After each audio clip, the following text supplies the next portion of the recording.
You're listening to the Deep Purple Podcast, a fan podcast about one of the most legendary bands of all time, Deep Purple. We take a look at the music, history, and people behind the band Deep Purple and beyond.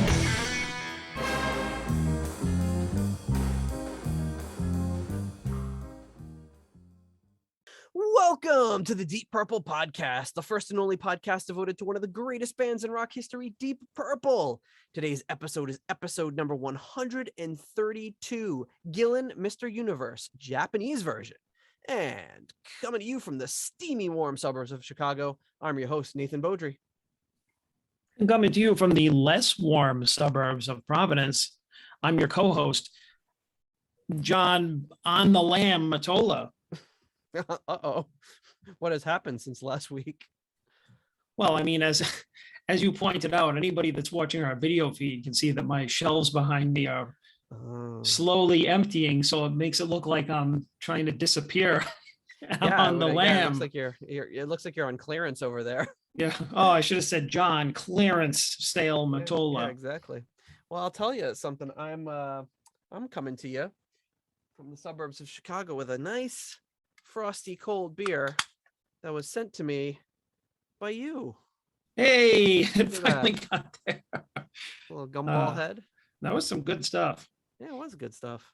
The funniest thing about that beer is the first time I didn't like it, and then you poured it, so you gave me a second one, and then we're watching TV. I'm like, yeah, this one's better than that first one. Which one's this? You're like, it's the same as the first one. I guess I'm an idiot. Well, the best thing is this is 2 weeks to the day since you left, and this just came in yesterday. But it was supposed to come in like the day after you left. But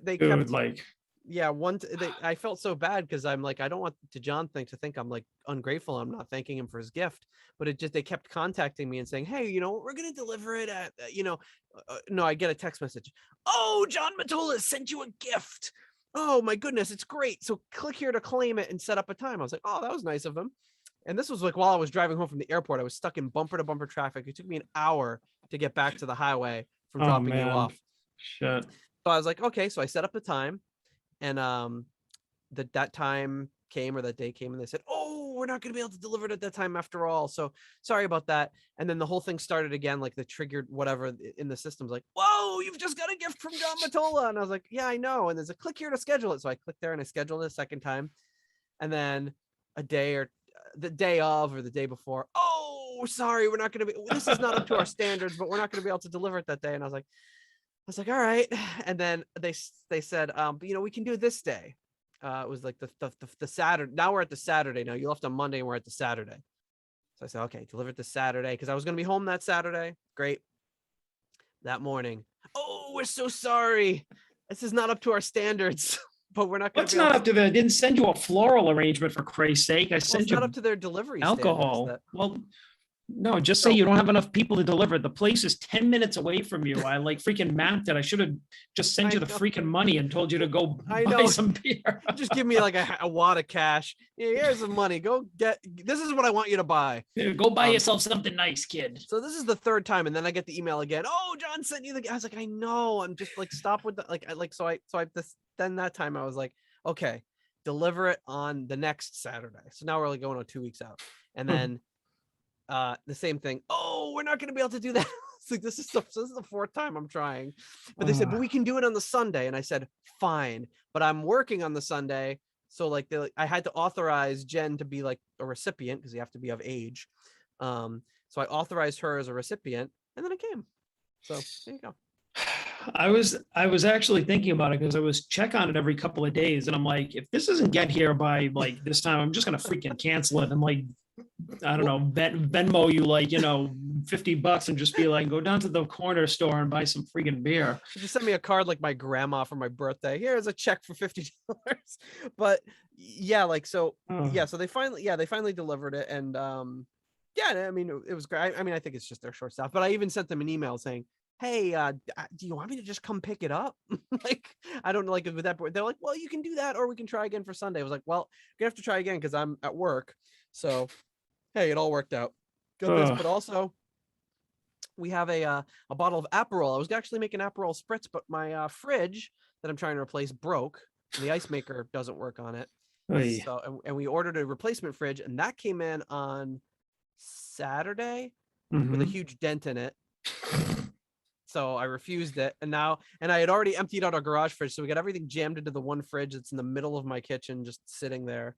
So I'm waiting. They're supposed to on Thursday attempt to deliver the fridge again. So we'll see what happens.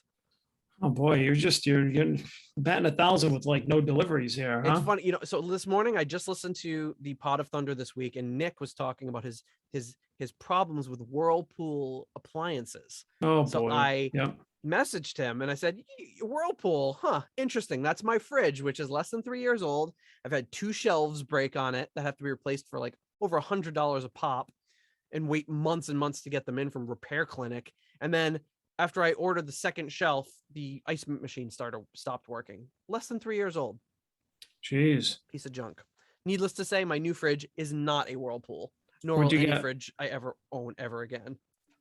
What'd you get? I got the Samsung Bespoke, which is like a really, actually looks pretty cool. So we'll see about that. But anyway, nobody wants to hear about fridges any more than that. But what we do want to hear about is how you can support the show. So first of all, you can do so by leaving us a 5-star review on Apple Podcasts. Love to get those.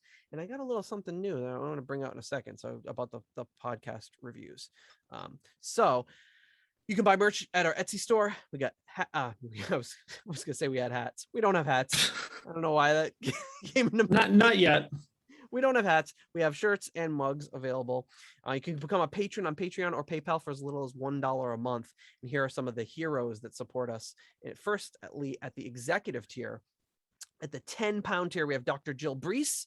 At the turn it up to $11 tier, we have Clay Wambacher, Frank Thielgard Mortensen, Alan Ain't Too Proud to Beg, and Mikkel Steen.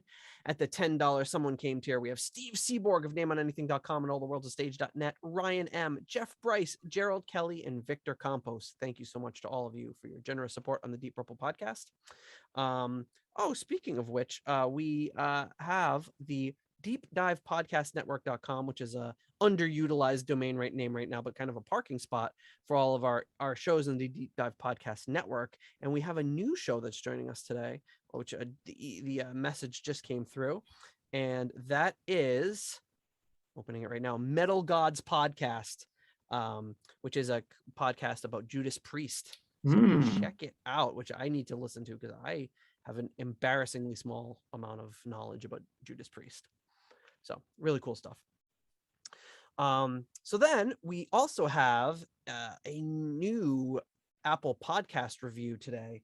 And when we announce a new patron, we have a sound effect, but we don't have a sound effect for Apple Podcasts reviews. So here we go. When we get a new review, you're going to be treated to this. Here's our new Apple Podcast review.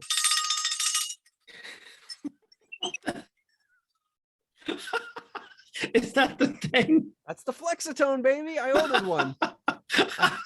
Of course you did. So yeah, so I'm still learning how to play it. But,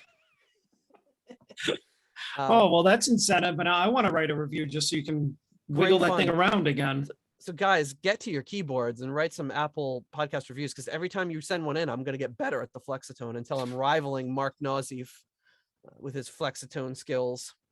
First, I thought you were like ringing a cowbell or something. Isn't this crazy? So yeah, it's like this little piece of metal, and you just bend it as you shake it back and forth, and these two little beaters kind of hit the little metal plate, and it goes up and down in tone.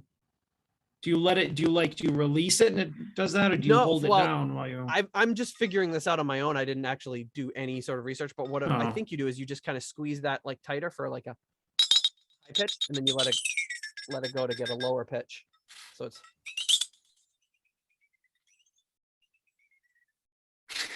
I'm pretty good. I think I'm almost ready to start my my Ian Gillan band tribute band, Clear Air Turbulence. We're going to be sweeping the nation. Really filling up those clubs. There's a lot of demand for that. It'd be like 5 of us in there. I would go. You kidding me? If there was a Ian Gillan band tribute band, like they're like, play Smoke on the Water. No, we don't play any of that garbage. We're gonna play 5 Moons. There you go. I would love it. Okay, so this one comes to us from Nate the Weatherman. I wonder if he's really a weatherman. Anyway, coming to us from the US, 5 stars, title Amazing Podcast. Came across this podcast months ago and never got a chance to listen to the podcast until the summer. And anyone interested in music history, or if you came across it by accident, you've come to the right place.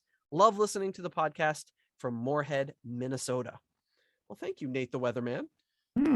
It's all one word though, like Coverdale style, like weatherman. So I don't know if he's a real. That would be great if there was actually like a TV weatherman. If you are a weatherman, I don't know, go on like the green screen and do something like there's like, oh, there's a deep purple front coming through or something. We need something like that, or make a bumper for us because you probably got a great voice. Well, maybe his name is Nate Weatherman. It could be. It says Nate the Weatherman though. Oh, but it could be. But it's all one word. Maybe his name is like separate it. Nate Weathers, and so he goes by Nate the Weatherman. Who knows? Either way, name's not Nate at all. Who knows? And then of course I got a package in the mail. What's it? Who is it from this time? What does it smell like? It smells like an attic and pipe tobacco. Oh, so it's got to be from the Gardot. Oh, the Gardot comes through again. What do we have here? Well, we have this 1972 map of New England. Traveling with your humble credit card. And it has like your humble credit card. I don't even know what that means.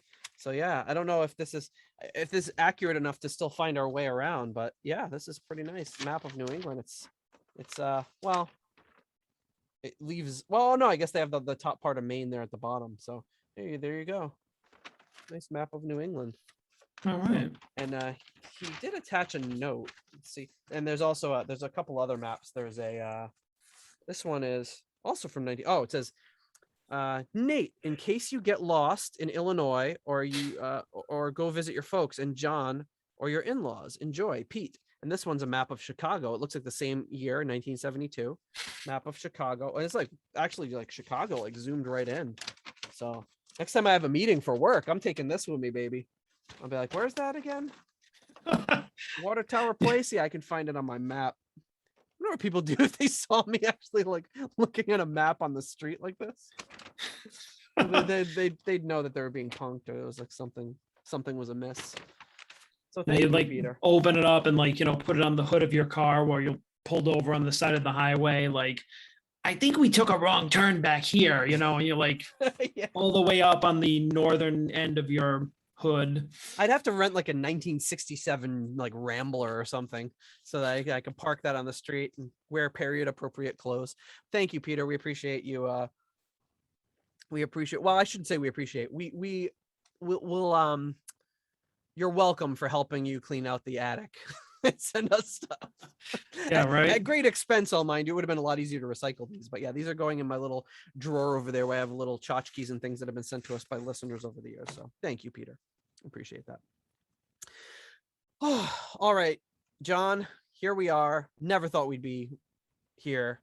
We're here to talk about Gillan, the band, and the album Mr. Universe. This is a complicated one. This is probably the most complicated album that we've ever had to talk about, and we'll get into that in a little bit. But what is your memory of this album, if any? I remember the album cover was probably my favorite. First of all, it's the one that I knew because Mr. Universe was I think the most popular Gillan album. At least it's the one that I'd heard them mention the most. And I mean, it was the most recognizable because I mean, you had Gillan there looking badass in the white blazer and like the striped pants, standing in front of the ocean or whatever it was. I mean, it was pretty awesome looking, with the logo in red. Mm-hmm. So, I mean, that always stood out to me. But that, and I'm not going to spoil what my favorite songs are, but one of my favorite Gillan songs of all time is on here. Well, maybe. We'll get into that. But yeah, so in terms of the albums, it kind of I would I would put it in, I would compare it to kind of my journey with Whitesnake, just kind of not knowing what came out when and just kind of like grabbing these albums whenever I saw one. Like I didn't even know that like I'm trying to think like one of the later ones like Future Shock or Magic or anything even existed until later. Like, oh, there's more, and it was like Yeah. years later. It was like I think this was the only one that I thought existed. It was like, oh, we had this one solo album, and then I found out he had like more. So yeah, I think I knew like I had found a copy of this and a copy of Toolbox at HMV up in Boston. And like I've talked about it in previous episodes where it just like I just kind of ran out of time before I started like working crazy hours, and I just didn't have the time to devote to really listening to anything other than what I was listening to in the kitchen while I was working. So I didn't dive too deep into Gillan, but I knew like there was like Double Trouble and Future Shock, like you said, but I never really those albums will be like totally fresh for me because I don't know that I might have heard one or two tracks on them, but I definitely have never heard the whole album, so I'm looking forward to checking those out. But yeah, what I just put up on the screen a moment ago was the UK cover, and what we're talking about today is the Japanese version, and the reason why is, like I said, very complicated as far as like the decisions that made. But basically, we talked about the Gillan, the Japanese album that had later been released as like a CD, which I have back there called the Japanese album. But there was an album just called Gillan that was released in Japan. That's the first album that we covered, and that wasn't, to the best of my knowledge, ever really released in the UK until much later. It was only available as an import. So the version of Mr. Universe that with Gillan, with Standing Behind the Ocean and everything, that came out in the UK, and it featured some of the tracks were from the Gillan Japanese album and some of them were new. But since we've basically already covered half the songs that are on the Mr. Universe album when we did our Gillan Japanese album thing, we kind of painted ourselves into a corner and said, well, there's no point in reviewing those songs again. But if we don't review the ones on the Japanese song, those will just the Japanese album rather, those will just get thrown aside. So what we're going to do is review the Japanese release, and why they did it like this is really weird and confusing.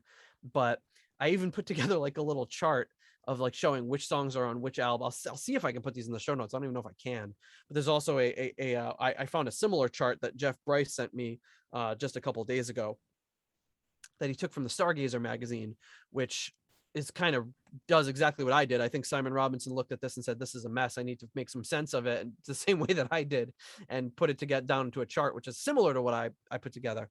So there's 4 songs on this, 4 songs on the UK version, 5 songs rather, that were on the previous Japanese release.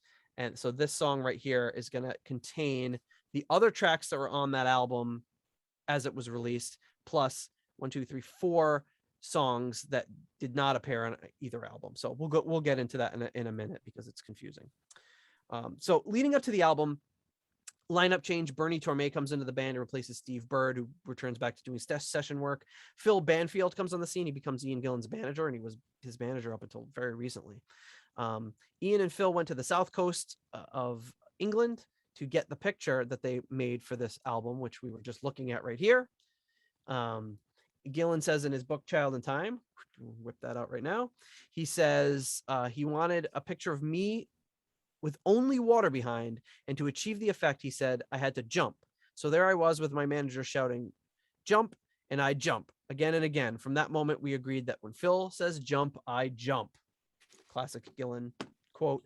It doesn't look like he's jumping. No, it doesn't. It looks like he's kind of just standing there. Like it doesn't, I can't, like knowing that now, I can't even look at it and picture right him jumping unless he kind of like only moved his feet and tried to keep his upper body like really posed and stiff, That would be very hard to do. I guess it's possible that they did it, but it's also possible that maybe they didn't use the jumping pictures and they just used this picture that they had, or they photoshopped something else, or airbrushed in something, who knows. But anyway, that's kind of where it goes, the story behind this album cover anyway. So in 1979, Phil started to get the band in front of audiences. He booked the National Jazz, Blues, and Rock Festival, which became known as the Reading Rock Festival. And Gillan were on the same bill as Steve Hackett, Thin Lizzy, and Rory Gallagher. On September 20th, excuse me, the original version of this album was released in Japan, Toshiba EMI.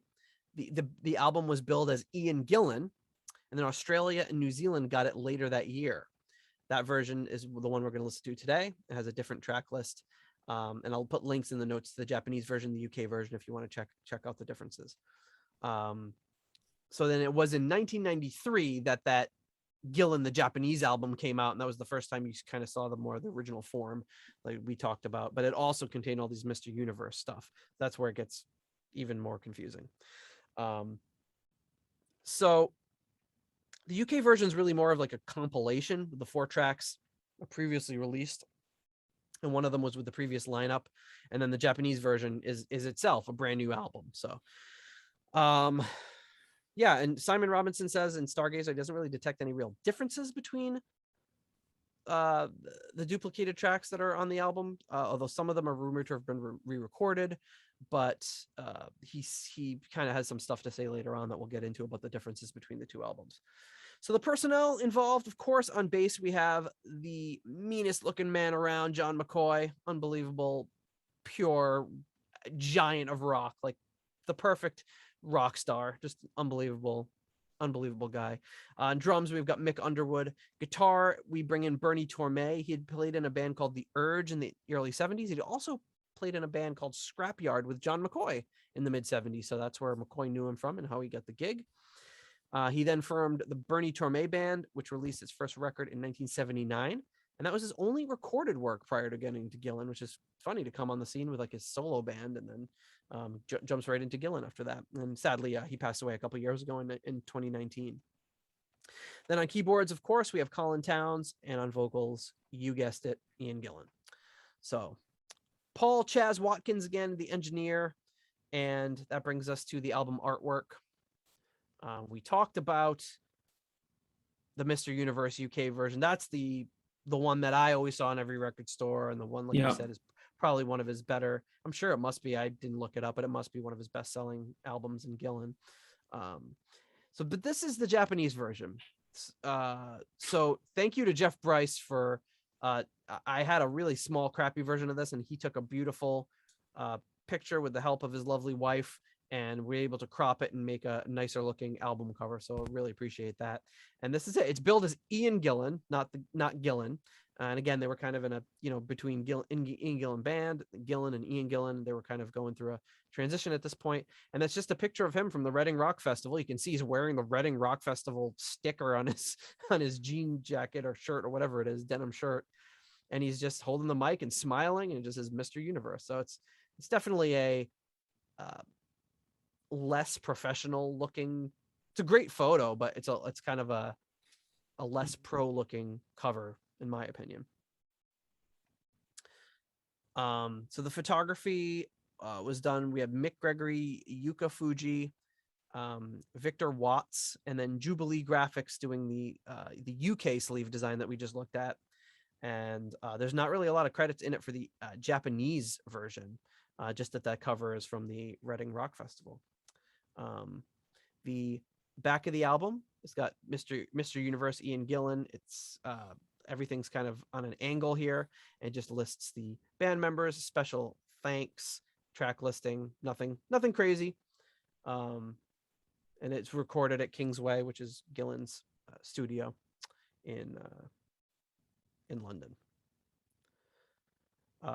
We have, I don't know what this is from. I found this on Discogs, but it looks like it's kind of like, maybe it might be the sleeve that it comes in.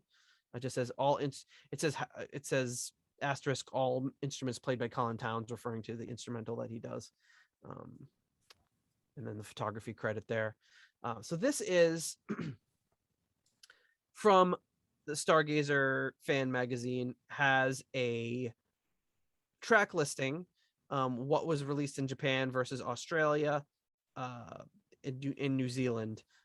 So I'll break it down a little bit later, but it lists the songs. Your Sister's on My List, Street Theater, Move with the Times, and Sleeping on the Job are unique to the Japan version. And that was also released in Australia and New Zealand, and the other ones are available on the UK version with those tracks from the Japanese album. So thank you to Jeff Bryce for scanning that and sending it over. Appreciate that. Then we got just the record labels here. Nothing crazy. Interfusion. I don't know what country this is from, but Interfusion. I don't know what label that is. Might be Japan. There you have it. That's the album artwork. So what do you think about that? What do you think about that? The Japanese art there, John? What, you mean like that cover with him with a beard? Yeah. It's cheap. I mean, it looks just like these album. It is. It looks like these album covers where they're like, "Oh, we need an album cover," and then they just take like any old picture. They throw a couple of logos on. It's like, that's it. Next. Yeah. I mean, it looks like a bootleg. It was it totally does. Yeah. It looks like whatever was like on the top of they had like a pile of pictures of Ian Gillan. Which one do you think we should use? This one. Go. Every minute we spend wasting our time talking about this cover, we're not selling albums. Get out there and start selling them. Exactly. The impatient record exec that's become a common character on the show. We're gonna lose our shirts here if we keep talking about which picture. Take this one. Yeah, it doesn't matter. He's got a beard. He's talking. He didn't brush his hair. Who gives a shit? Yeah, the other one is like beautifully coiffed hair, and he's wearing that like that suit and that beautiful suit and everything. Completely wasted. Oh my! What are you gonna do? What are you gonna do? But before we get to the tracks on this album, we have to do what? Well, funny you should ask. We have to thank our core level patrons. Coming in at the $9.69 9 plus Coverdale tier, Richard Fusey. At the $7.77 Keep It Warm Rat tier, Michael Vader. At the $7 No One Named tier, nobody. It is vacated. You could be the next occupant of that tier if you want to. Just go to patreon.com and look up Deep Purple Podcast. At the episode $6.66 tier, we have Steve Coldwell, Arthur Smith, and Anton Glaving. At the $6.65 Almost Evil tier, we have Kenny Wymore. At the $5.99 Nice Price tier, we have Fielding Fowler. And at the $5 Moneylender tier, we have Greg Sealby, John Convery, German Heindel, Adrian Hernandez, Jesper Alman, Alexi the Perfect Stranger Slepikoff, James North, Mark Hodgetts, Kev Roberts, Will Porter, Zwapper the Electric Alchemist, and Tim Southern Cross Johnson. Thank you so much to all of you wonderful, wonderful folks who support the Deep Purple Podcast. We couldn't do it without you. All right. Here we go. Get into the tracks. The first track on the first side here is a song titled Vengeance.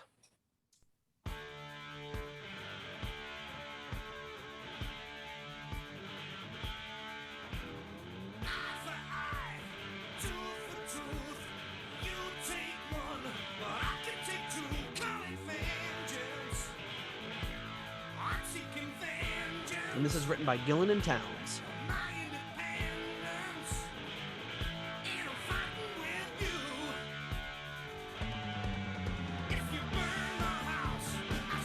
Definitely a different feel, different style for Gillan.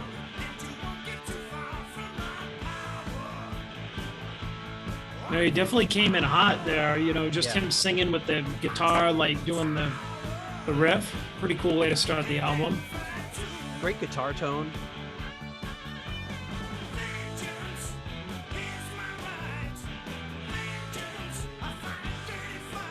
It just sounds very fresh to me. Given that it's 40-something years old.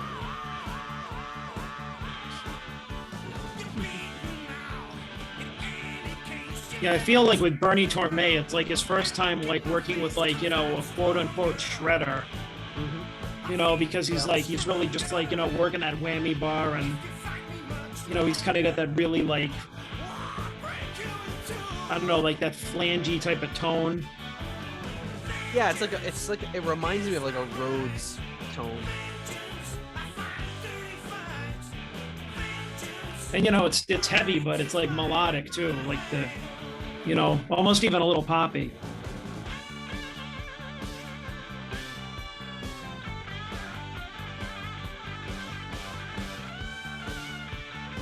Yeah, that just sounds like a Randy Rhodes sort of tone.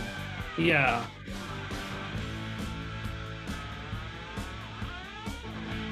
And then you could see why he played with Ozzy a few years later after Randy passed away.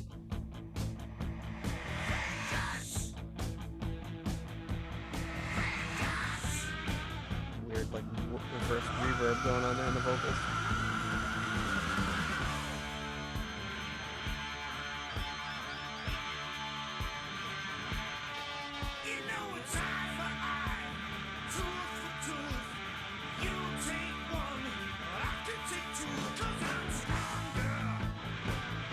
Good arrangement. They got some good dynamics in the song, you know, to get you like pumped up.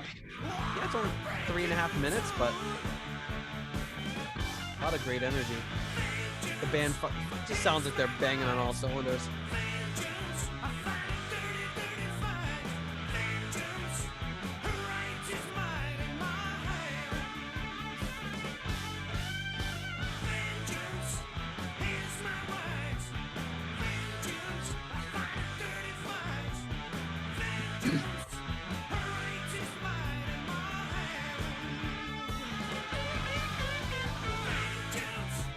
Sounded like that was gonna be doing more than that. Really just coming in for a big solo. It's like, never mind. Gillan's like, no, we're ending the song. Oh, sorry.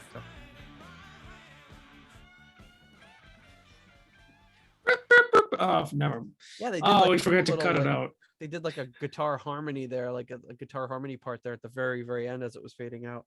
I forgot to say this earlier, that I don't have the Japanese version of Mr. Universe. I have the UK version, and I have like some like compilations and stuff that had all the other songs on it. So I cobbled this together from all I have all the songs in various compilations, put them all together on this. So I'm fairly confident these are all the actual versions that are from the album. If you're listening and think otherwise, just let me know. I might have gotten something wrong, but I'm pretty sure from researching it, from asking around, that these are the versions that would have been on the album. So that's the album opener, Vengeance. John, what do you think of that one? So that was a strong opener there. I enjoyed it. So I'm gonna give that one a 4. All right. Yeah, it's what else can I say? It's melodic hard rock. It almost what year is this album again? 79. Okay, 79. So, I mean, we're talking like, you're talking about kind of like almost sending Randy Rhoads like. I mean, Randy was already on the scene, You're a couple of years away from, the early 80s. You already had, I mean, by this time he was around, Eddie Van Halen was around. They were already developing that kind of sound, and then it would get more 80s sounding. So this is like a precursor to it, but it's like, it's one of the reasons I like this album is he's got that tone, he's got that style. And, as we know, he filled in for after Randy passed away on I think it was the Speak of the Devil tour before Speak of the Devil, before Brad Gillis joined and did the album with them. So, I mean, you could tell like very similar styles to both of those guys. Yeah. And just, I love that sound. I mean, it's probably just because that's when the music that was kind of prevalent when I was starting to get into this kind of music. So it reminds me of that early Ozzy stuff and that guitar tone from the early 80s before I got into the hair metal kind of glam sort of stuff, which I wasn't as crazy about. But this kind of tone and sound, I really, really dug and still do. So Vengeance, I will also give that one a 4. I think it's a great, great, strong opener. Love the tone, love the sound of the song. Gillan's vocals just really sounded very like raw, but he's just really kind of got that growly sound to his voice. It really, really comes across great. So excellent stuff, which leads us to our second track, the title track of the album, the titular Mr. Universe. I love it when you say that. Titillating and titular.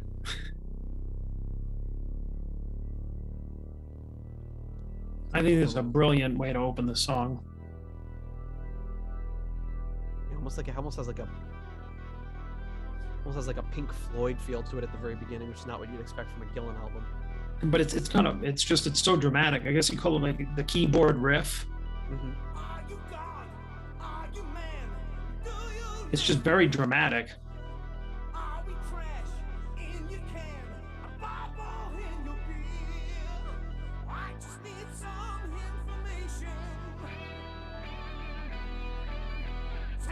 I love how the guitar and the keyboards like mirror each other right there.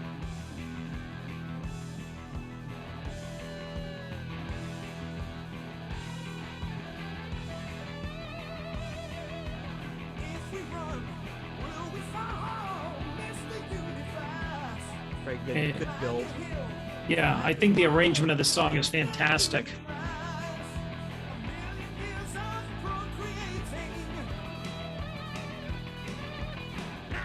And it almost sounds like a holdover from the Ian Gillan band days.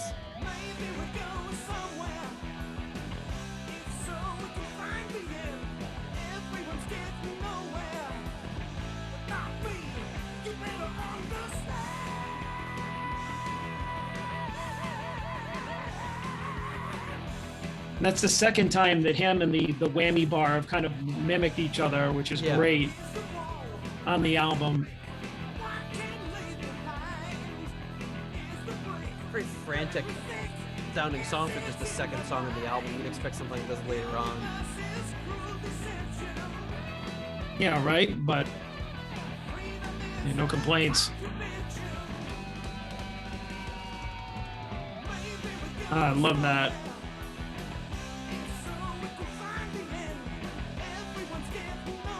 Yeah, you're right. It is. It's very frantic. You know, it sounds like a very like sense of urgency song. Like something's happening.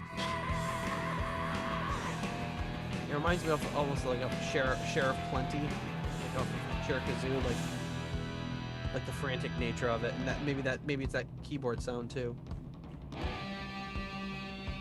No, this is probably one of the craziest guitar solos I've ever heard in my life.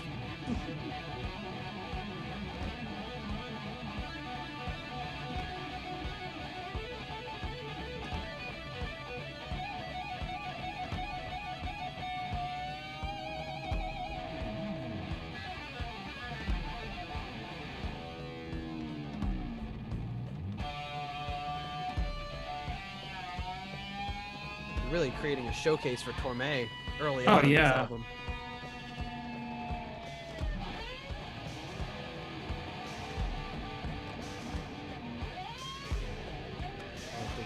With the left to right panning on the cymbals he's crashing on.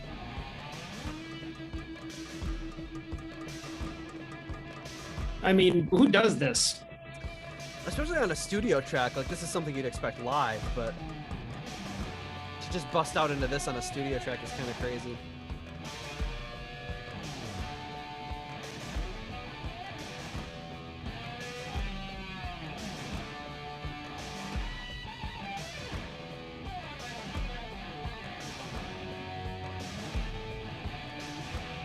Making a bold statement about the direction of the band right here.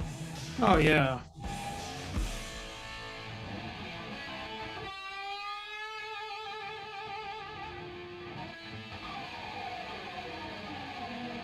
Like a 5-minute long pick scrape. That's like the longest pick scrape I've ever heard. And Colin Townsend's like, hey, remember me? I mean, I just feel like I heard just a drummer and a guitar player just jamming. Yeah, reminds me of that like bolin paice jam they have on that special feature from Come Taste the Band. Yeah, you know, you gotta be real good to pull it off with just a guitar and drummer.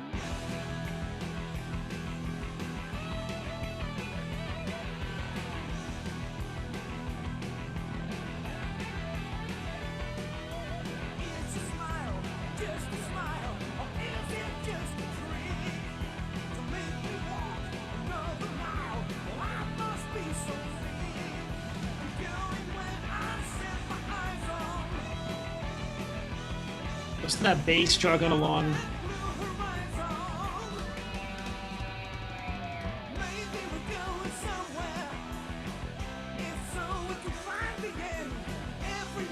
It's interesting because they did the song Mr. Universe with episode 6, which is not the song. No, it is not. It's funny that Gillan would write 2 songs called Mr. Universe. But I don't know. He must have really enjoyed that concept. He's been known to recycle lyrics and things before too. So. Yeah, I mean, you know, Gillan.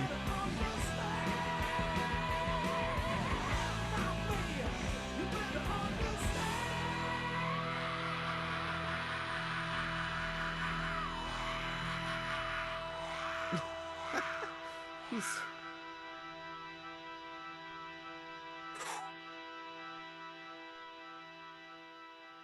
smoking. He's sounding like almost hoarse on this album so far. Like really like a real rough edge to his voice that's not normally. I mean, it's normally there to a degree, but it's more present here than anywhere that I can remember hearing before. Yeah, I mean, really, I mean, like garage band sounding, you know, and not like garage rock, but just like raw in that way. Like it's just like recorded, performed, and arranged, just like a jam. Yeah, and it sounds like Lennon's vocals on Twist and Shout, where it's like they've been recording for 12 hours straight. Mhm. That was like the last take where his voice was just falling to pieces, but that's the take that everyone knows and loves to this day. And it kind of sounds like the same thing here. Like Gillan is like every song. Well, we've only listened to 2 songs, but both songs sound like they'd recorded 10 versions over the course of the day, and this was the final one, and he was just giving it everything he had. And sometimes that's it, you know, that's what these albums are great at, is giving you you know, the feel, not necessarily like the polish of it. You know, it doesn't have to be perfect. Like sometimes the lasting best take is like when your voice, your fingers, your body is just like done, you know. So it's interesting. This would have been the closer of the first side on the UK version, which makes sense. That would be a great side closer. Oh yeah. But I think it's also a very interesting 1-2 punch, opening with Vengeance and going into Mr. Universe. So sure. John, what do you think about Mr. Universe? 5. I'm not even going to think twice. No. So it didn't seem like it was going in any other direction for you. well, when I was talking about this is the one that's probably one of my favorite songs of all time, just in general, not even just of Gillan, because of that reason. It has everything in this song that I love. Is like you know, it's heavy. I mean, they should have called this, you know, Torme Mr. Universe, because he is the freaking star of the show on this one. I listen to this song just to get to the guitar solo. Oh yeah. Because it's so unique, because I have never, I mean, I'm sure they exist, but I have never heard or can't think of any other like guitar solo that happens like that, where just everybody drops out and then you just have what's his name, Mick Underwood just doing the drum rolls, while Torme is just like basically shredding, like, you know, 70s shredding above it with that tone, and with like, you know, just hitting the harmonics, working the whammy bar. He's doing a lot of stuff in the pentatonic scale, which is like just like, I mean, you know, it's like they're like, yeah, we're just hanging out and jamming. Let's just go for it. Let's just do this concept, and whatever it is, it's just so different and so cool. And that whole section, like I live for that section. I mean, never mind the rest of the songs. It's just like it's heavy. It's like we said, like Gillan also sings great. You know, I mean, I don't think he's the star of this song. I mean, like. But I mean, he's definitely like, you know, everybody's top form in this song. And it's everything that I love about music, and about, like, you know, this is what I want from Ian Gillan. You know, that's, you know, why I like his heavier stuff, because he can do the other stuff, but I mean, he's good at this. And, you know, this whole band is like just monstrous. So with still retaining that, you know, Ian Gillan, whatever you want to call it, Gillan band type of feel or type of sound, you know, obviously, because he's the constant through all of it. So, you know, that's going to be obvious, but yeah, this song is like, you know, one of my top favorites of all time. I love it. Yeah, it's great. I'm going to give it a 4.5. Blasphemy. Sorry. But I agree with everything that you're saying. It is definitely, it's a unique song. It's just the arrangement's unusual, which always, well, generally gets points from me. Um, the guitar is crazy. It's heavy. It's inventive. The band is, again, there's so much energy in this band in these first two songs coming onto this album. It doesn't sound, I was just listening to, as we record this, our second part of our House of Blue Light episode came out, and I was listening to it just, I was, peeking the episode just to see like, what did I screw up with the audio this time that I can make better? And the energy here versus what you hear on like House of Blue Light is just, this is light years beyond that. You're hearing a band that's tired and kind of uninspired on House of Blue Light, in my opinion. And here you're hearing a band that's just like tearing it up and just having a blast. So yeah, it's quite a stark contrast listening to that so recently. So great track. Okay, do you have any other notes about Mr. Universe? And yes, I think it's better than the Mr. Universe by episode 6. So the next track is She Tears Me Down, which is the only track that retains its same spot from the UK version of the third spot on side 1. So here we go. She Tears Me Down.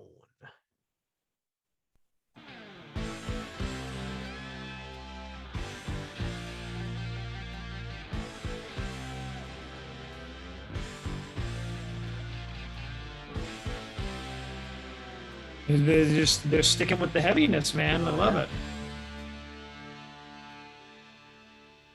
Oh. Then they trick you.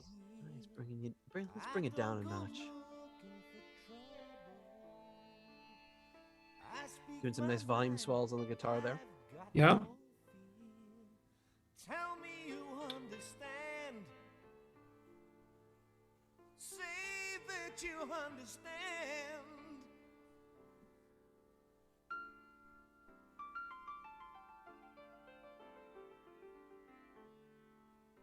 Well, if it's blood that you want, blood you'll get. Fighting just comes kind of natural. Like that little jazzy swing in there with the piano. I like that a lot. But I mean, it still sounds like a rock song. It sounds like a rock ballad, but Gillan style, because the band is still heavy. See, and there's a very heavy chorus.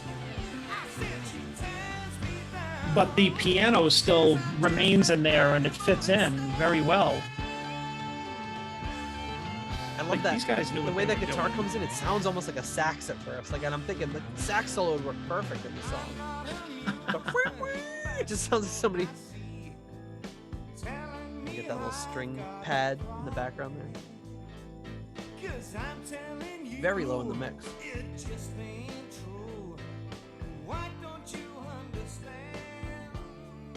And when I said that these guys knew what they were doing, it's not like they knew what they were doing. It's like, they are, they're very, very great musicians to be able to pull this off. This reminds me of like it could be a Coverdale solo song. Like the instrumentation and the arrangement of it. See that? Like I could hear this on the original Whitesnake album. Yeah, these guys were very much the same, whether they like to admit it or not. I mean, I just wish they had done that album together like they said they were gonna do. Mm. But they were when they were super drunk for like 3 days together. Oh. Imagine a Gillan and Coverdale album. The Coverdale Gillan album. What could be better than that? The album that never was. And then they just go left field. They're just like, all right, no Bernie. We're taking an acoustic piano solo. Bernie, have a seat. And it kicks ass. Doesn't do a lot of, and I might be proven wrong as we get later into Gillan, but from my experience with Colin Towns through Ian Gillan Band up to this point, he doesn't do a lot of acoustic piano like this, and it's great when he does. What a player.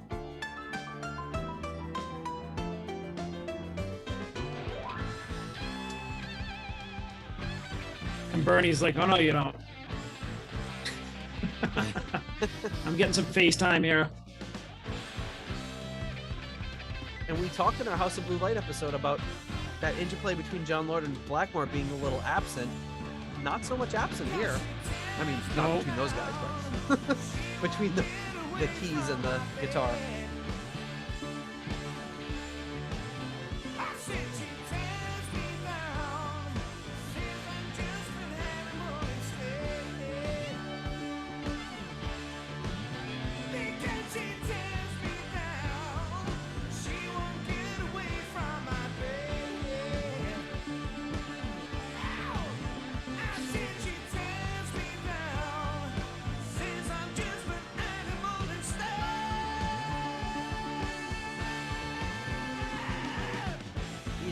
Breaks up at the end there, his voice. It's great. Yeah, it'd be interesting to see if there was something going on with his voice during this time. You know, I know there was a few years when he was between Gillan and Sabbath, he had those like nodules in his throat or something, but well, I wouldn't even say necessarily bad, like, you know, it sounds like there's anything wrong with it, but you know, like if he was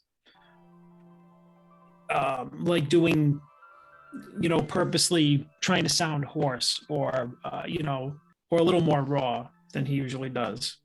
Or if it was just the result of maybe something that was going on with his vocal cords and he just kind of powered through it and the results still wound up kicking major ass. Mm-hmm. So I'm surprised in that song that you didn't comment on the bass part. She tears me down. He goes, oh man, I missed it. I was focused on other things, and it's not usually like me to miss one of those. But you heard it though, right? McCoy's had a lot of really good like yeah, like sliding down and like fret by fret and some really nice slides like that. But he's like picking like 16th notes while he does it, or like I don't know if he uses. I think he uses a pick. But yeah, really great stuff. What do you? How would you rank "She Tears Me Down"? Oh, that one. I'll give that one a solid 4. For you know, another great song, you know, great musicianship, craftsmanship, you know, taking a left turn that works by doing that, you know, that kind of baby grand solo. Mm-hmm. And the way that everything works together, like even in the verses where the piano is playing, you still have that really heavy rock sounding like rhythm section with the bass and the drums. It doesn't sound like they didn't bring it down and start doing this, you know, kind of, you know, anything less. So whatever they did with this song, it really, you know, I think the results came out wonderfully. Yep. Well, I'm going to tell you, John, I'm giving this one another 4.5. Oh, really love that song. Love the build up of it. Great arrangement again. Great. The energy on this album is just so far is unmistakable. And it's, you know, it's weird. I think this will probably be my first time listening to it through in the Japanese. Well, I'll definitely listen to all these songs together because I've heard these songs in all of our different like compilations and things, and I'm familiar with the Mr. Universe stuff, and so it's a little weird listening to this compilation in this order, but I don't know. It'd be worth putting side by side, but I'm kind of digging the Japanese version of this so far. But yeah, a great song all around. Love it. And lyrically, I think it's very simple. There's not a ton of lyrics in it, but it's sung with such passion, and the lyrics are really simple and clean, and lyrically, I think it's really strong. So when you're singing with that much passion, of course, like we've talked about before, it doesn't even really matter what you're singing. But I just love the like this cry of passion. She tears me down. It's just such a strong emotional song. So really love it. All right, the next song sounds like we're getting a little bit more into Gillan's wheelhouse, because that song is called "Your Sister's on My List." And, it's as you can imagine, it's not a play on words or anything. I think it's exactly what it sounds like. So here we go. Your Sister's on My List.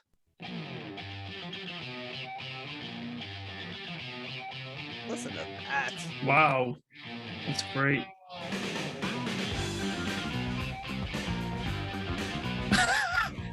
Oh, with the keyboard in there, it sounds like such a classic Gillan song.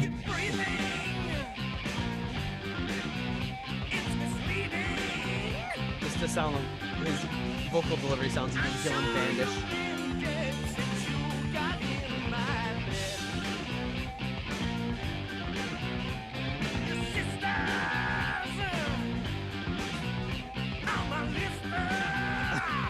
Your sister's on my lister. Wow, that's great. Jeez, Gillan. The fuss I've been making, my wrist is aching.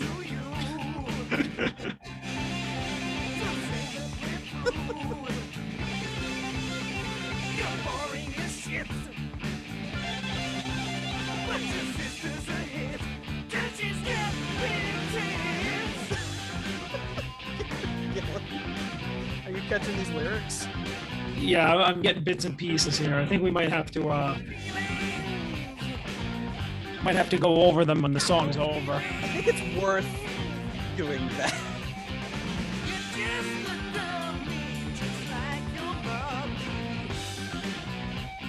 You're just a dummy, just like your mommy.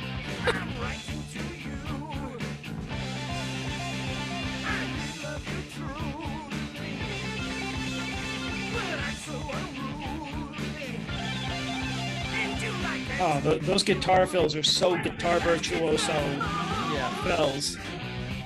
This is such a great, like, just groove, a great little riff. It's so simple too, you know? And they It's- were like, that like Hendrix section here. Foxy. sounds like something Tommy Bolin could have been on too. Oh yeah, totally.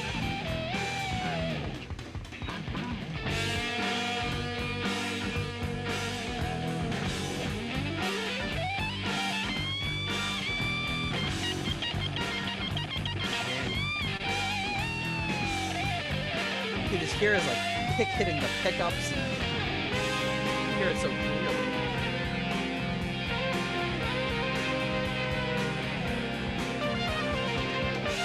Then we get a little Ian Gillan band over here. Yeah, classic Colin Towns solo section here. Oh, I love that, just going back to just the guitar solo like that.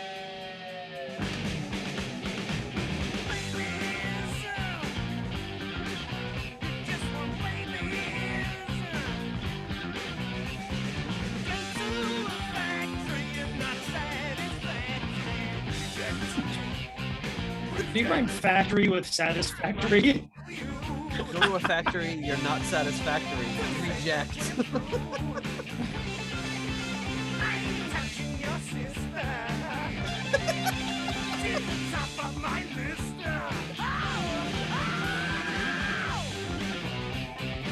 The song is off the rails.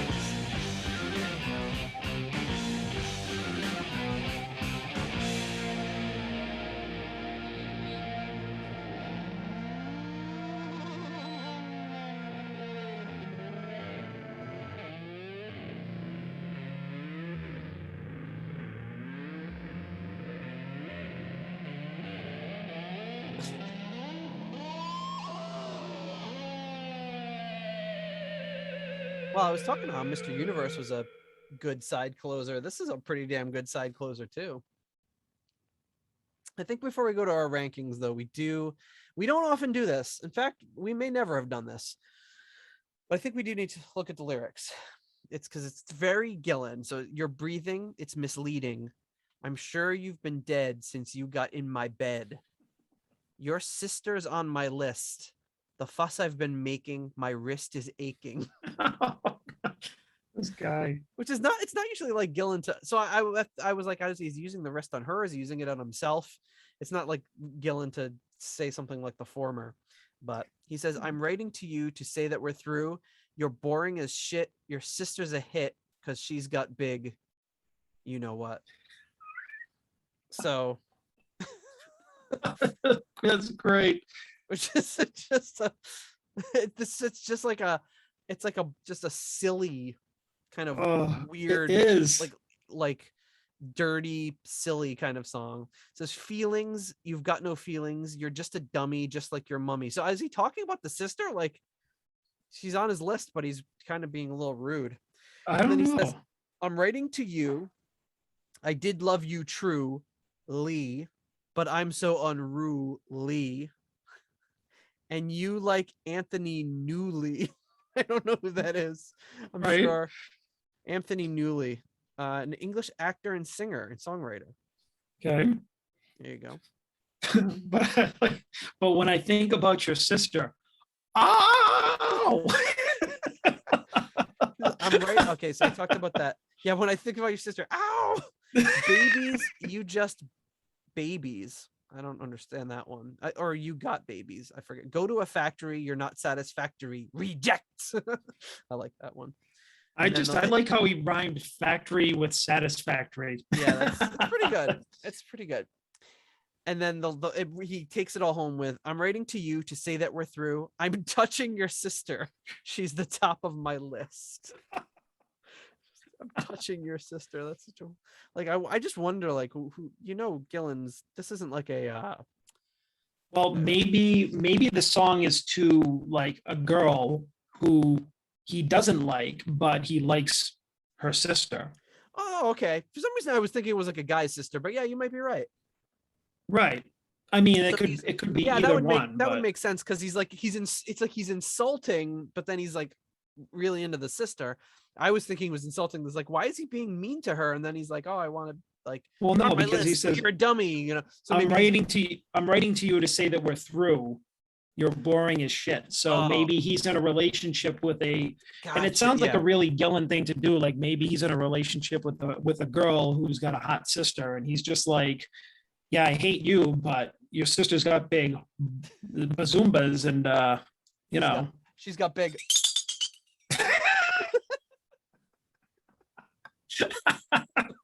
Oh, that thing's already paid for itself. I know, right? This is the best investment we've ever made for the podcast.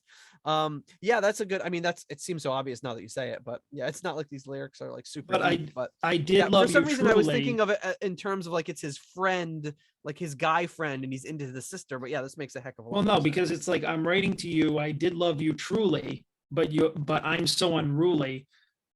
And you like Anthony Newley, maybe that's something that annoys him. But when I think about your sister, oh, So yeah, to our British folks who would have a much deeper understanding of Anthony Newley, you got to tell us, like, was he just not cool? Was he not a cool guy? yeah, that's what I'm guessing, you know. So he's like a cabaret guy. I don't know. He looks like he did some acting, and he's a cabaret guy. Well, and I don't think I've ever heard this song. I don't really recall this song at all. So it's either been a really long time since I've heard it, and I might have heard it like once or twice or whatever. I never heard it. And I think it's spectacular. One interesting note about Anthony Newley, he wrote the score for the movie Willy Wonka and the Chocolate Factory. Okay. Interesting connection there. I did not know that. Maybe he just needed to rhyme something with truly. The Candy Man can. I wonder if he wrote that part, or is it just like he probably just the score. Yeah. Oh, interesting. Yeah. So that's just an overall fun song. What do you think about this one? You know, I don't usually do this to songs that I feel like I just heard, but this one's getting a 5. This song is just. I should have taken a sip of my beer that you sent me and spit it out. A 5.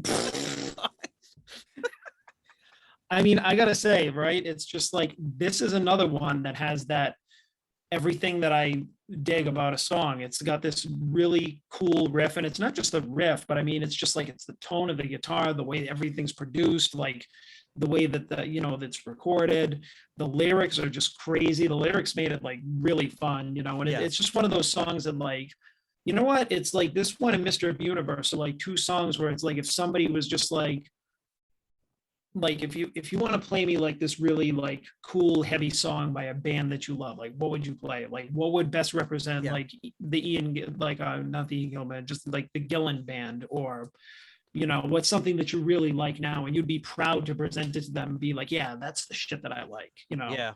like Yeah. this would be it. Because I mean, in the guitar, again, it blew me away, I mean, the just the guitar solo was like, yeah, there was some kind of like callback to Jimi Hendrix type feeling stuff, and even the guitar solo sounded like in an odd kind of way, kind of Hendrix-ish, but and I mean in a really good way. I mean, none of it sounded like rip off or anything. It was just, it's kind of like these guys are just like, yeah, let's just throw everything in here that we know how to do, that we think is cool, and it doesn't have to be technically, it doesn't have to be virtuoso or anything groundbreaking musically, but I mean, it's just like it hits you right in the gut.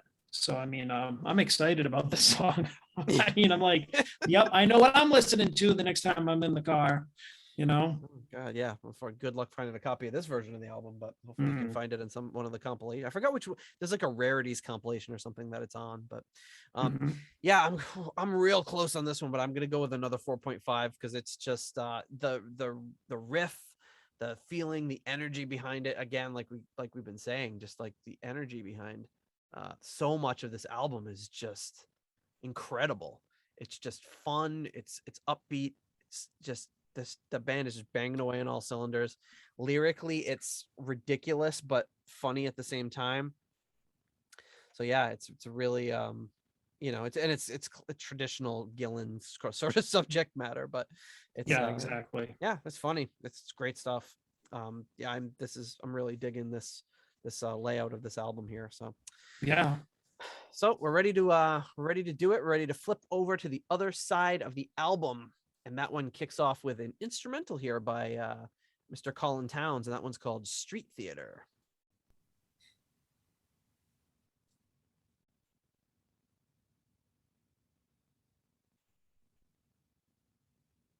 It's the slow fade in.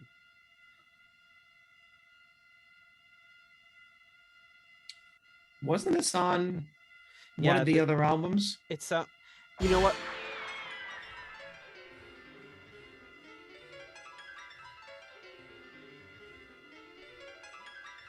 I think this was on the title sounds really familiar.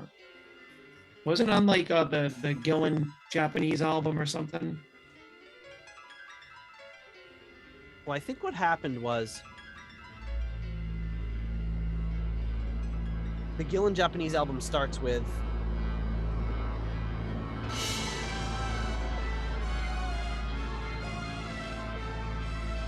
Or maybe I'm wrong. This is what opens the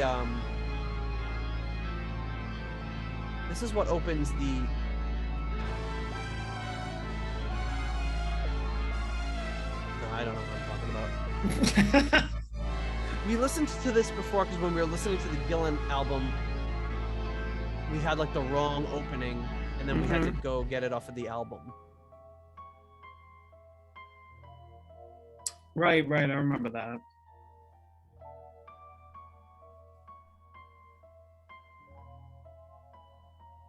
Because I want to say this like kicked right into Secret of the Dance or something. I think it's this is what kicks off the Japanese album, the CD release of the Japanese album, the 1993 release.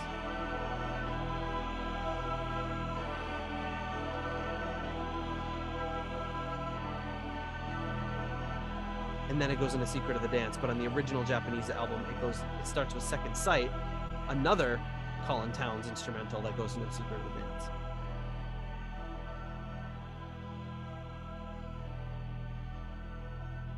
It's a very like troubling sounding and kind of makes you a little uneasy.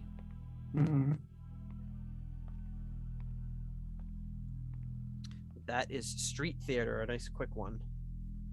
John, what do you think of Street Theater to open up side 2? An odd choice to go into this after all that, but Street Theater. Yeah, right. I'm looking back to see if it was on the because we didn't album. rate it before, but I think what happened is when we recorded the episode, we were playing this from the from the CD version that I had. And then I said, you know what, this isn't what actually opens it on the record. So I recorded the record second sight, and then we listened to that afterwards, and then we deleted it from the episode, if I remember Okay. correctly. Because well, we it's not in realized the this at the time. This spreadsheets, wasn't what actually opened the original release. It opened the 1993 release that we're more familiar with, so which is why this sounds so familiar to us. Well, it's not in the spreadsheet, so I was just looking to see, but I would give it a 3. Just as like just it's interesting as an instrumental. It sounds like an intro to something. It's not anything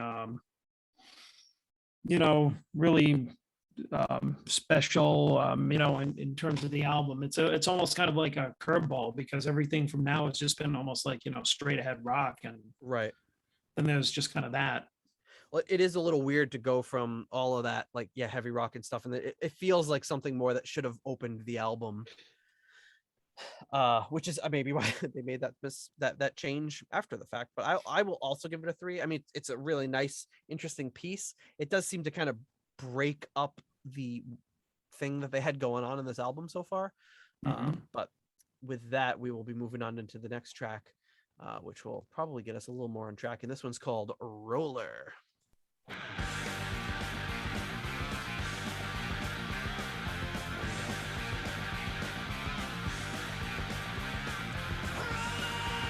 And this one is on the UK version too, on side 1.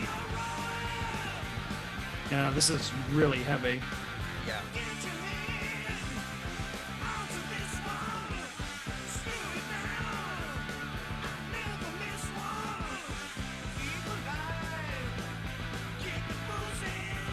Yeah, it's weird hearing all these songs like in this different order that I'm used to.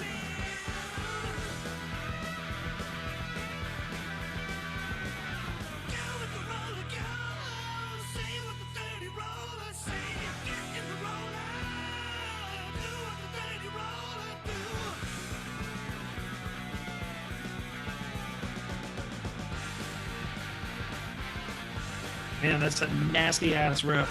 It's really good.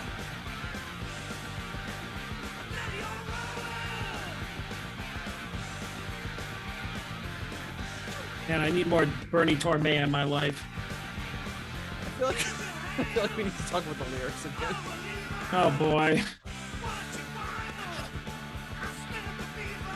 They're not as obvious to me in this one, so I'm not really paying attention. So if I wasn't reading it, I wouldn't be able to tell what he was saying, but reading it, it's pretty crazy.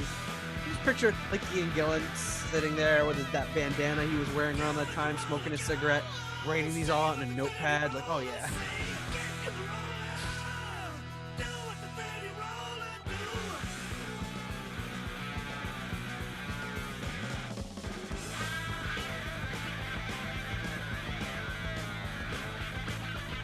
Like a wah on that?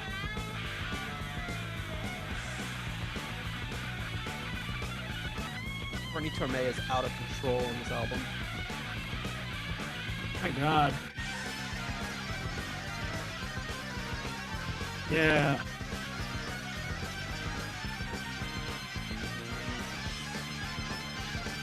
So yeah, it's really, it's like probably a synth, but it sounds like a dirty organ sound.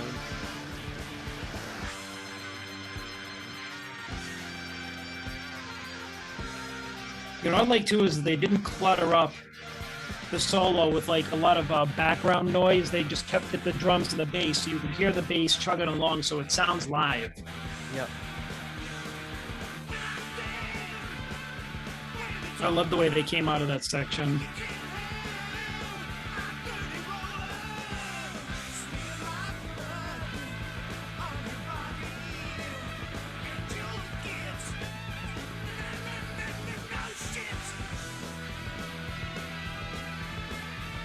There it says, smear my blood on your body and you'll get no shit. I don't know what the heck this song is about, but it's very dirty and weird.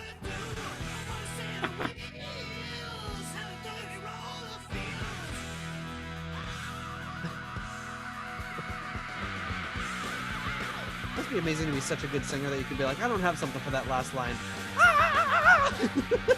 And you can just get away with it because you're so good. I often writing lyrics didn't have something for that last line, but I couldn't pull that off. You pulled it off now. It was hilarious. I would just write another crappy line. I don't have another line.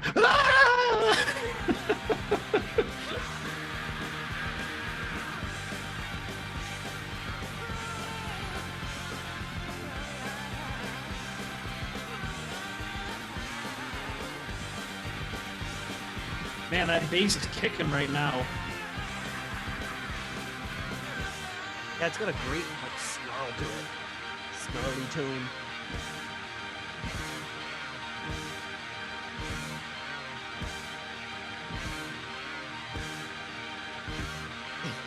It just sounds like you're in a tape loop, but I think they're playing that live.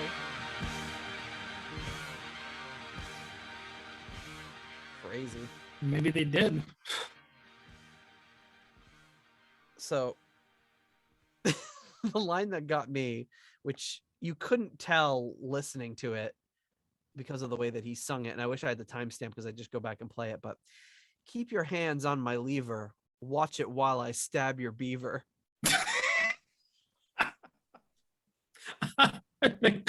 I wouldn't have gotten. I never would have, because I've heard that song, before, but it just didn't jump out at me until I was reading along with it. There's not a lot of lyrics on the song, and that one kind of struck me pretty funny. The rest of it is just kind of, it doesn't. The song doesn't really lyrically have much going on. I don't know. Some of these lyrics, I think, kind of take the place of the House of Blue Light episode where I like the hard man is good to find. I thought that was like, yeah, this stuff is way more yeah. wild. I mean, that was kind of more like a wink to the camera, like, whereas this is just like, I'll stab your beaver. You're like, what? Whoa, slow down there, Gillan. All subtlety is gone. All right, what do you think of Roller? Oh man, Roller is great. This is another song. Now I've heard this one before, and I like it. It sounds way cooler in the headphones. I'll give it a 4.5. Comes just shy of the 5. I don't know why. I mean, I love it, but I don't know. Maybe I'm afraid to give too many 5s. I don't know. But yeah, this one is like, it definitely has that something, but it's like, not all the way for me, but it's like definitely another one, that top tier of like the 3 songs that I love on this album already that I would like blast in the car. Yeah. Crank it all the way. Yeah. I mean, it's a great rocker. I will give it a 4. Not 4.5, but it's as a great rocker. Again, not like much going on lyrically, but so much going on with the delivery of the vocals and the musicianship and the energy that the band is putting into it. Again, I hate to compare it to House of Blue Light because there's really no reason to, other than Gillan being on both of them. But just just hearing after so recently having listened today to House of Blue Light, the energy difference in this album, it's just so noticeable. Just a band that's having fun and playing and writing together and having a blast and having all that energy versus a band that's, well, we got to get another album out and we're not really inspired and Ritchie hates this and nobody likes this song and everyone likes that one. So what a difference. Which takes us to the third song on the second side, which is the last song we'll hear that has that is in common with its UK counterpart, and that is the song Puget Sound.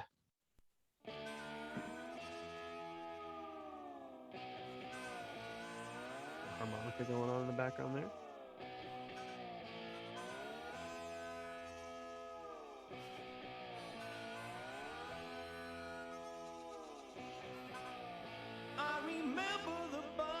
Just a Greyhound and us. It was in between St. Paul and Fargo. Weird, like a little country groove to it. But we virgins were slow, and my hand hadn't moved since Chicago. Moving over your knee was new territory. We were passing through Billings Billings, Montana. As we slipped through Spokane, you said something profane, and I shifted up into Nevada. I can feel you, I can see. With a very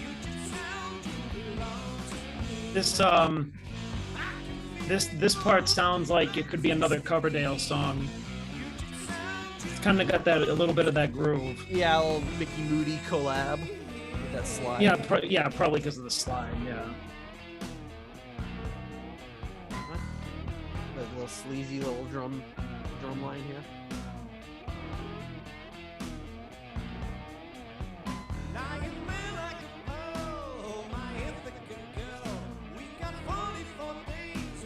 He's really covering a lot of United States geography in this song. Yeah, this is like on Obviously it's called Puget Sound, but it's On a he's taking short- you there. He's starting in Chicago. He's taking you every step of the way until you get to Puget Sound.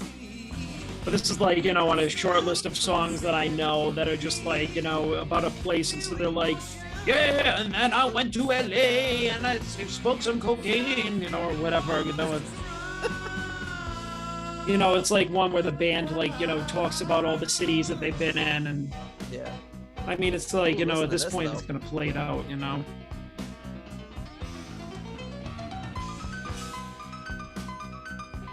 Kind of having like feelings of Rosie's Place on this one.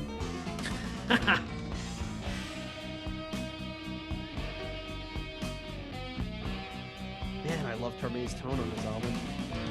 It is. It's great.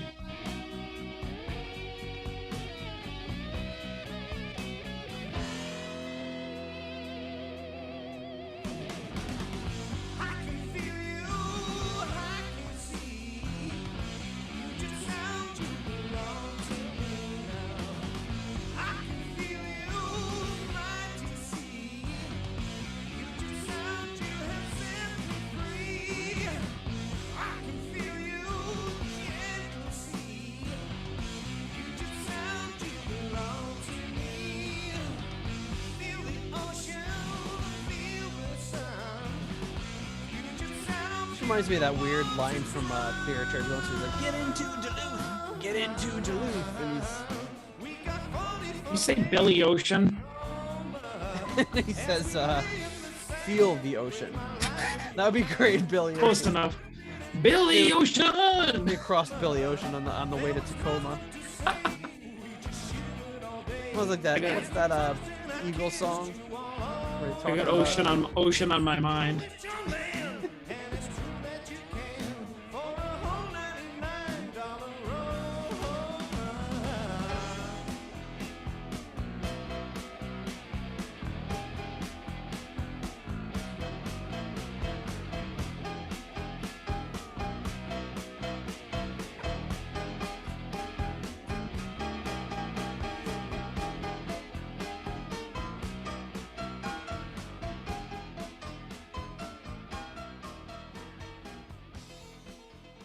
What's that that Eagle song? Does it Take It Easy? I don't know the Eagles. I don't really either. What's the ones, standing on a corner in Winslow, Arizona. Oh yeah. It's Right, just yeah. mentioning all the like different towns like that and stuff. Yeah, I mean, to me, those songs are kind of played out a little bit, where a band is just like, yeah, then we drove to Chicago and we did it, and then I flew to LA and I had sex all day,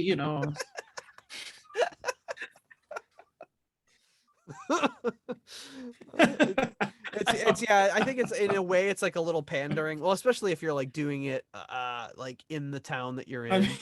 And it I always mean, makes it always makes me think of that time we went to see Jimmy Vaughn. yeah, Was it Stevie Ray Vaughan's brother? It's yeah, Jimmy? yeah. I think it's Jimmy Vaughn. Yeah, And he's we went to go see him at Great Woods, and that's in Attleboro, right? North Attleboro? yeah. Mansfield. Mansfield? Well, I think it was near North Attleboro. But at any rate, I remember he said, all right, everybody, this is about a girl from North Attleboro, and you just went, bullshit. as loud as you could. It was great. Because you knew Because it's that great. Yeah, it's a bunch. It is bullshit. Like this is not that about. somebody's just like, here's a town that's nearby, like say she's from there. Well, it's extra funny because it's like, yeah, it's a town that's nearby, and it's also like nobody there could be that connected to North Idaho. If he had said from Boston or something, or people would be like, oh, cool, Boston. And it's also believable. Oh yeah, he met a girl in Boston. There's no way. He went too macro on that one, like or micro, whatever it is. He's like, there's no way there's ever a song about anyone from North Attleboro. Here's a girl I met from Central Falls. You're like, ugh. This is about a song. This is about a girl from Hope, Rhode Island, population 17. Yeah, just like, gee, what did you get lost and then get chased by a bear before you met her? The hell are you talking about, dude? Oh boy. But so what do you think anyway. about Puget Sound?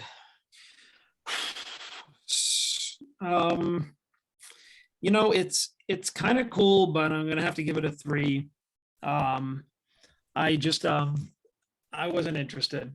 I gotta be honest. And you know what? Honestly, it wasn't the lyrics, because somebody could go back and be like, well, John, the lyrics to like Your Sister's on My List are pretty stupid, but it's I think it's more that it's kind of a little bit slower paced than the other songs. Didn't grab me as much, and it was just kind of a little not the speed that I wanted to be at, and I mean, I guess like the subject matter didn't help either. It's just kind of like, a little boring, but I mean the playing was still good. I mean, slide playing doesn't always excite me, I like it, and certain times when it's done a certain way or whatever, but I mean, I still thought like another piano solo kind of cool, but we already kind of heard that somewhere else done to a little better effect. But yeah, I would just say this would be like, I would call this maybe the throwaway of the album, in my opinion. Yeah, I don't know that I have anything else to add. I agree 100%. I also give it a 3. It's for sure the weakest song in the album so far. But yeah, it's our 3 is usually we reserve for song. It's fine. It's good. It's not. Yeah, it's fine. Yeah. Yeah, there's nothing like objectionable about it, but it's definitely not a standout. So. Yeah, I don't hate it, Well, that brings us to the next track up, which is called Move with the Times. Sounds like Elf at the beginning here. Right.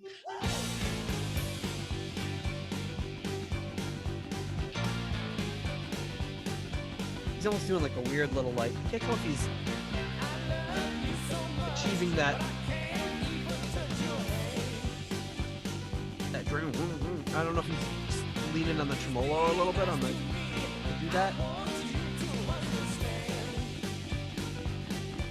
Hear what I'm saying? It sounds like he's just going instead of like picking it out. Yeah. It's a cool effect, whatever it is. This kind of reminds me of like early Whitesnake, just its kind of feel.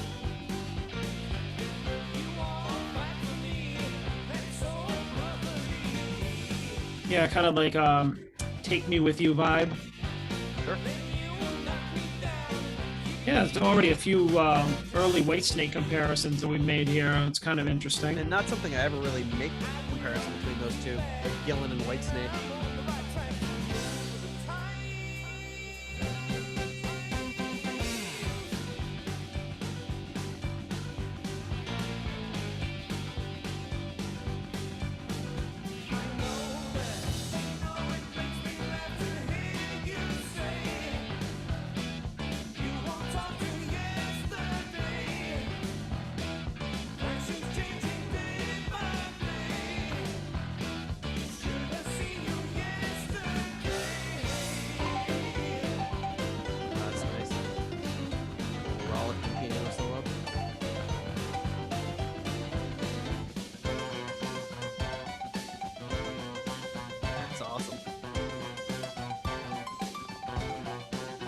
Snarl on his bass tone is so good.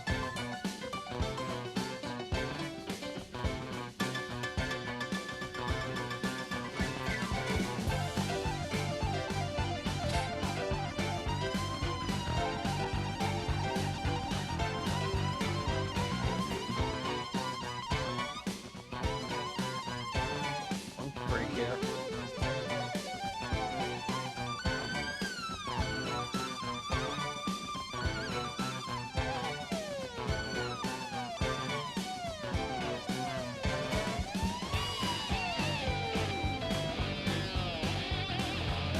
Yeah, this breakdown in the middle is really striking notes of the Gillan band.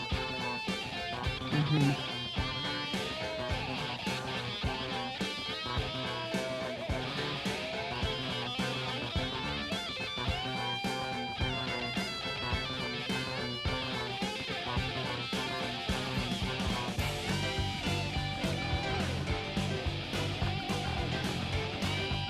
Guitar harmonies are awesome.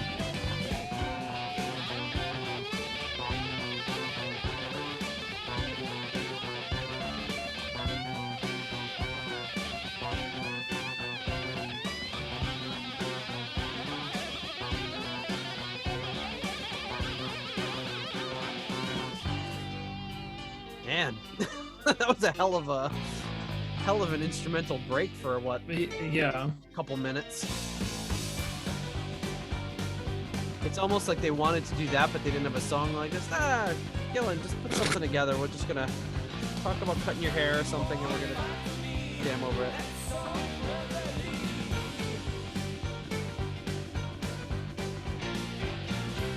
Great, really nice big tone on that piano. Sounds nice and bright up front in the mix.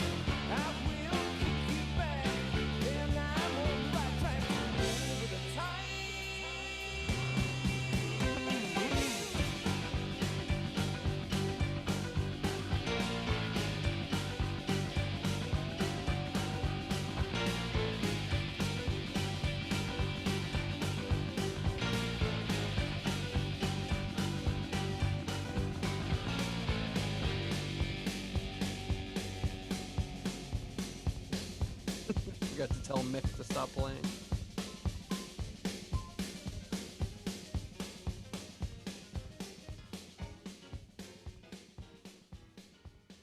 That was a really, really weird ending. Just Yeah. the drums going, and then piano starts noodling after a few bars and kind of fades out. Mhm.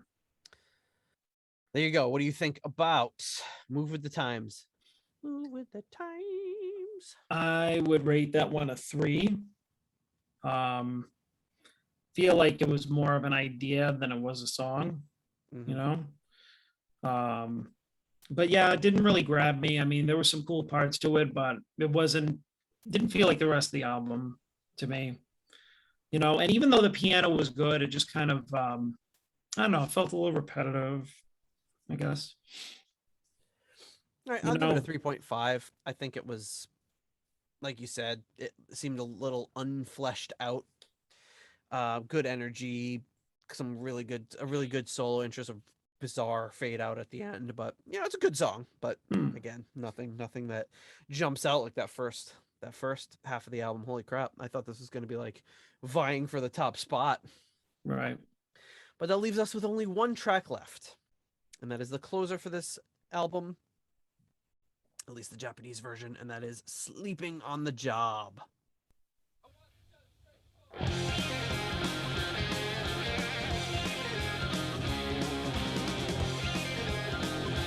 That's the kind of energy you'd expect from that first side. Yeah. Big Ann is a working man sleeping on the job. This is a funny one because it's. They said they were going to release this as a single, but I don't know if they did. So much energy, there's never any left in me. Big Ann is sleeping on the job. There was an article in November 1979 She's the waking up the neighbors.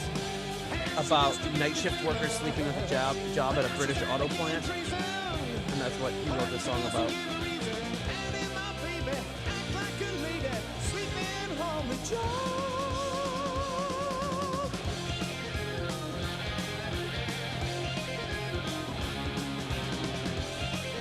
Yeah, it looks like it was released as a single with the B-side Higher and Higher in 19.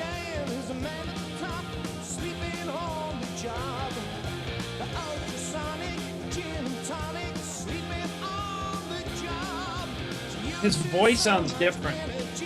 Yeah, it sounds cleaner. It doesn't sound like that raw sound we heard on the first side. Yeah. She used to waken up the neighbors, and she distributed flavors.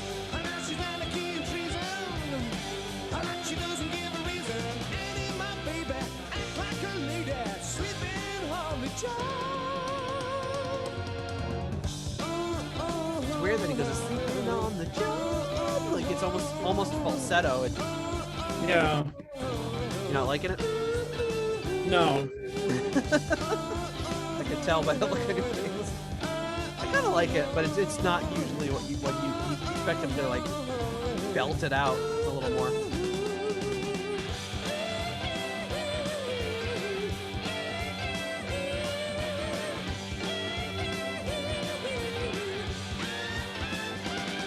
Yeah, that's more what I was expecting.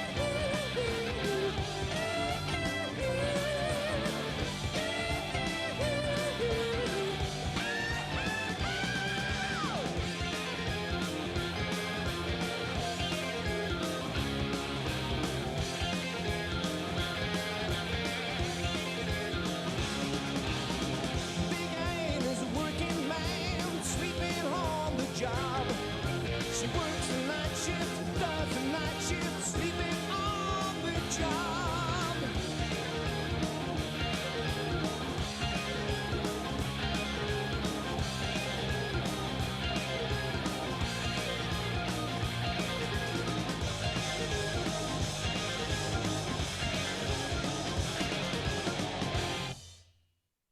Man, it doesn't give you any breathing room at the end. Nope. It's a Nope. weird lyric. Big Ann is a working man sleeping on the job. I thought he said Big Ed. This is Big Ann, according to this. All right. I mean, Big Ann is a working man. She works Sure. the night shift, does the night shift, sleeping on Sure. the job. Why not?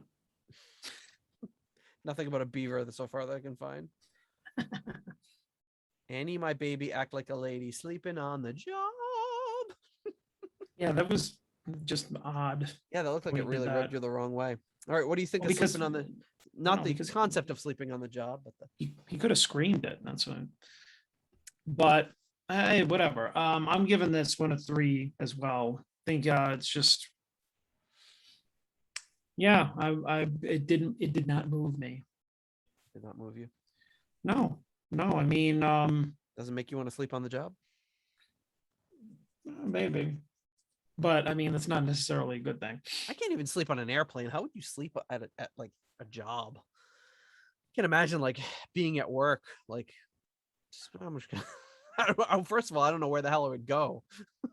You ever see those company handbooks where they're just like, like major infractions include, and one of them is like sleeping while on the clock. Like somebody had to have done that for that to be a rule. Like Well, places. I've seen people like in the break room sleeping, and I am But that's on always- your break. And I mean, well, of course, yeah, there's no wrong, but even that, I'm just like, man, I'm just in awe. Although I will say, when I lived in New York, I would sleep on the subway on my way home from work, which was really weird because you'd think, oh no, are you going to miss your stop? But there's something about it, like I would just sleep for 10 minutes, and I just wake up, and I never missed my stop. I Jeez. always used to see people doing that when I first moved to New York. I'm like, how are they going to get? Are they going to? But I know one guy that fell asleep and he ended up at the end of the line, which in New York is like Jesus. an hour and a half Oh my from where he God. needed to be. But yeah, I just can't imagine a scenario where like I'd be able to sleep at work. But I don't even ever feel like it. Just like there's, if I felt like I need to go to sleep, I guess I'd just go home. But Well, I mean, I've been tired enough where I've like gone out on my break and like, slept in my car or whatever, what. oh well. A couple of I just times can't- around the holidays, can't, I've like- fallen asleep in my chair at my desk, but I can't I'm too wound up. I can't same thing on a plane. I cannot sleep on a plane. I'm so wound up. I'm just too much anxiety. Like I have to be like in a bed or on a couch or something. I can't do Mhm. it. Anyway, I could sleep anywhere. I will give this one a 3.5. I think it's got a pretty good energy to it, but overall, the second half of this album after the first half was a little bit less exciting. Yeah, the last three songs were kind of like landed with like a thunderous crash, as far as I'm concerned, And well, compared to the rest of the album. maybe if the track order had been done differently too, they could have kept up some of that momentum, but it felt like it just started off so strong and then kind of pooped out a little bit. Yeah, maybe. But that's the rankings. And of course we have to see how this overall album ranks on our spreadsheet here, which if you want access to, you can join the wonderful foundation level patrons or any level patrons. You'll get access to our ratings spreadsheet. At the $3 Nobody's Perfect tier, we have Peter Gardot, Ian DeRosier, Mark Roback, Andrew Meyer, Duncan Leeskin, Stuart McCord. And at the $1 made-up name tier, we have Els Murders, Spacey Noodles, the Keeper of the Red Liquid, Leaky Mausoleum, Steven Somerville, the Concerto 1999 Fanatic, Rafcaf, Spike the Rock Cat, JJ Stenard, Hank the Tank, and Flight of the Rat Bat Blue Light. Thank you to all of you so much for your generous donations and support of the greatest Deep Purple podcast out there. All right, John. So how does this stack up in our rankings against other albums? All right, so this looks like it falls somewhere in the middle, somewhere in like the kind of like almost a little bit lowerish middle, but almost kind of toward the center. So that's kind of good. 7.67, 0 variance. We both rated it the exact same.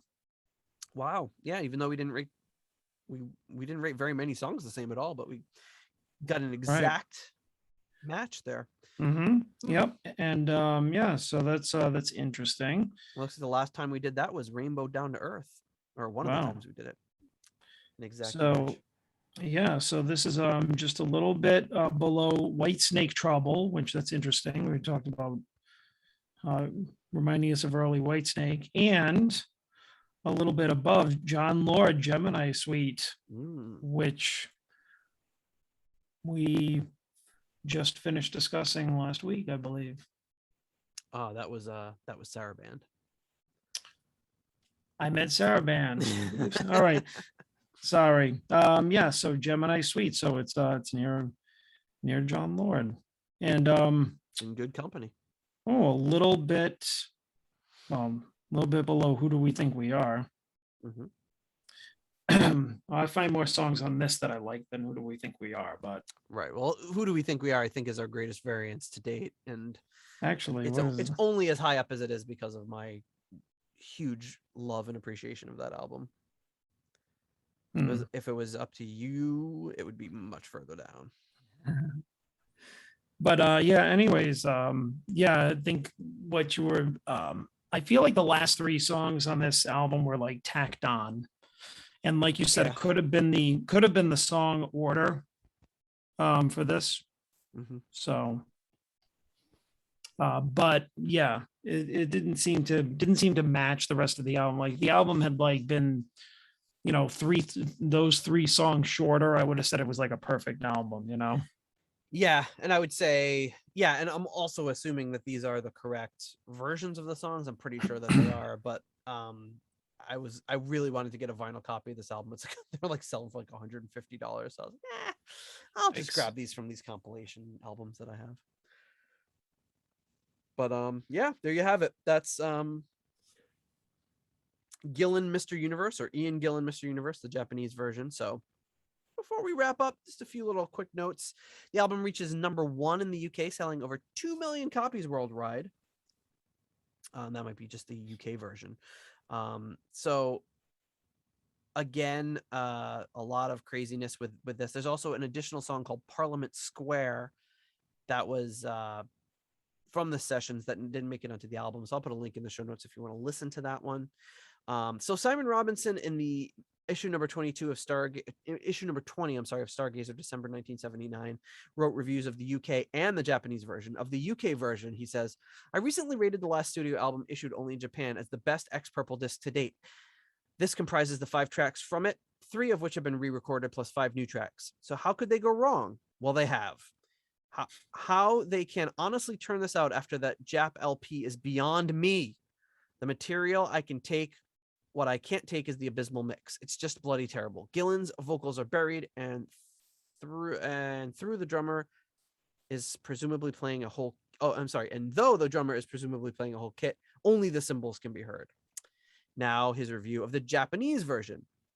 This contains 5 tracks from the UK edition, which sound the same to me, plus 4 new ones. Of those, Your Sister's on My List is quite catchy and has lyrics you would expect with a title like that. Move with the Times is kept going by bass, drums, and piano, sort of pot black style. Sleeping on the Job is very catchy, but not as good as the live version because Gillan is mixed down too far. Street Theater is a short Towns instrumental, probably destined for a stage opener someday. Overall, that spark which made Gillan outstanding is absent. So he speaks much more highly of the Japanese version, but overall finds some of the spark missing. So I'll have the link to the notes and all of that. They go on a UK tour to promote this album after that with none other than Randy California. And also Samson is there with Bruce Dickinson. Bruce. Gillan says of this band and lineup, he says, I loved the band. Bernie and John galvanized audiences with their electrifying stage act.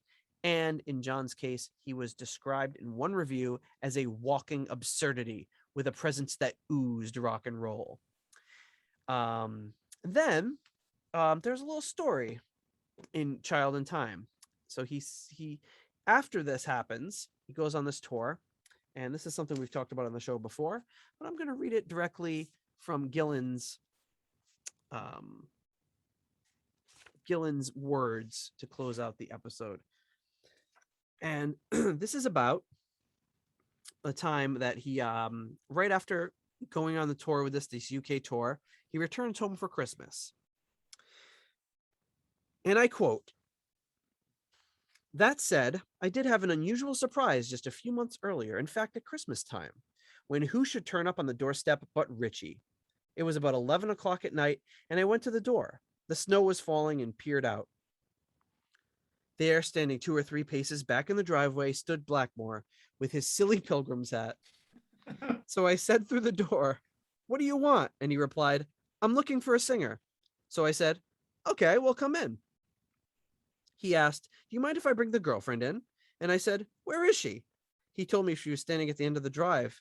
And when I asked why, he said because he thought I might have hit him. They came in and Ritchie started knocking back the vodka, which was surprising, really, because he had always been a scotch and beer man. After a few hours, he asked if I wanted to join Rainbow. I told him no, but how about joining Gillan? No, Ian, you're doing it all wrong. You should be playing the big stadiums. Well, I could see what he meant, because at the time, Rainbow were cutting it quite big, but they were not doing as many shows, albeit smaller, than we were, often in countries off the major tour circuit. In the end, it got to the point that we were not going to do this type of reunion, but I said, why don't you come down to the Marquee on Boxing Day and play with us? In fact, we had 3 nights there, and to give Ritchie his due, he did come along and join us on stage. After that, Ritchie departed as quietly and strangely as he had arrived, and it would be a long time before we would meet up again. I am on record as having said that I think Ritchie is a very misunderstood person, and I accept that he is sincere in the way that he sees things. That said, I was happy with the potential of Gillan, and the idea of joining the whiz pops in America did not interest me, just as gigging the clubs in Britain would not have appealed to Ritchie, because once again, the UK was where it was all happening. So, a story we've talked about before, but never actually read it from Gillan's perspective there. I always liked that. There he was standing in his silly pilgrim hat. That was the best part. I could just picture him. He'd still be rocking the pilgrim's hat in 79. That's crazy. Mm-hmm. Maybe he was afraid if he wasn't wearing it, he wouldn't have recognized him. Hey, who are you then? It's me, Ritchie. Oh, I'm sorry. I didn't recognize Here, wait a minute. He puts it on. Oh, Ritchie, why'd you say so? Come in, please. he takes it off. Where'd he go? Like he left his girlfriend like way behind. Like, why would oh, weird. Well, he didn't want her to get blood on her. Sleeping on the job. All right. Well, with that, I think we've got another episode of the Deep Purple podcast in the can for you. Hey-oh. and we'll be coming at you next week with a another live episode from when John was here with us. So make sure to check that out. And remember, Yeah, baby. we'll be back at you next week, and don't fall asleep at the job. I promise I won't do too much of that next time. It starts off strong, but then as you move it that way, you can't hear. Maybe the tone can't get picked up on the Maybe. microphone.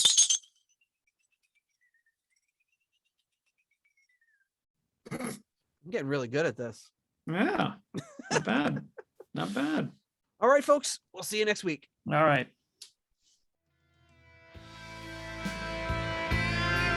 Thank you for listening to the Deep Purple Podcast. If you like what you hear and would like more episodes in the future, please donate on Patreon to support the show. You can also leave us a review in Apple Podcasts to help new people discover the show. You can follow us on YouTube, Instagram, Twitter, and Facebook for show updates. See deeppurplepodcast.com for more details. Thank you for listening.